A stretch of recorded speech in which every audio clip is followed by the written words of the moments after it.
The U.S. election race makes it clear even to people far removed from politics and the country itself that presidential candidates can be very strange people. The postulate that anyone could become the head of the country was taken too literally by many.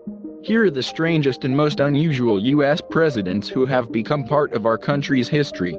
John Tyler became the only president in U.S. history to be declared an enemy of the state.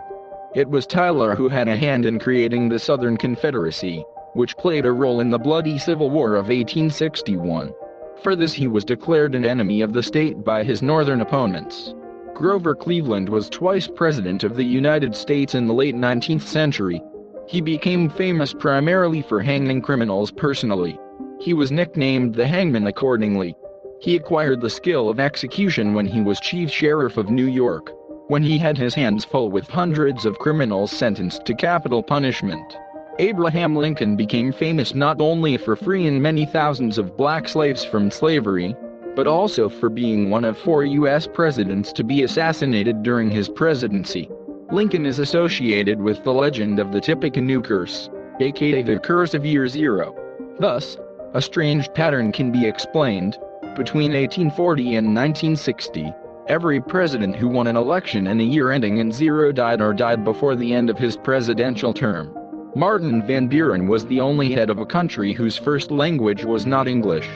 Van Buren came from a Dutch family and spoke Dutch at home all the time. The president learned English, but according to his contemporaries, he spoke it with a terrible accent.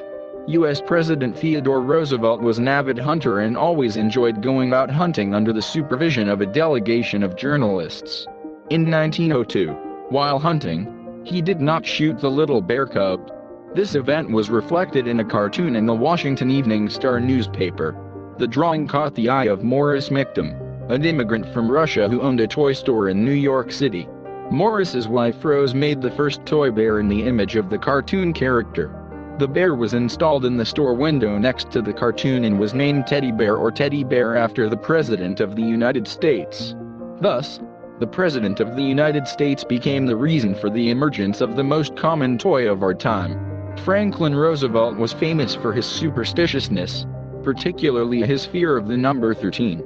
He never attended events that were held on the 13th floor, did not travel on the 13th day of the month, and if he had 13 guests for a reception or lunch, he called his secretary immediately. Gerald Ford was the only president who managed to make a career as a photo model. His photos were published in magazines. In addition, Ford brilliantly played American soccer. He was offered a professional contract by the leading teams of the league. In addition, he worked as a coach in American soccer and boxing, played great tennis and golf. Because of this, his contemporaries regarded him as a very narrow-minded, as a very shallow man.